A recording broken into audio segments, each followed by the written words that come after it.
అడిగినప్పుడే వరమిస్తారు ఆకాశంలో దేవతలు.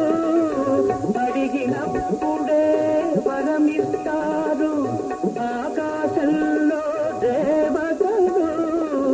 అడగక ముందే అన్నీ ఇచ్చే నిన్నే పేరున పిలవాలి, నిన్నే తీరున కొలవాలి.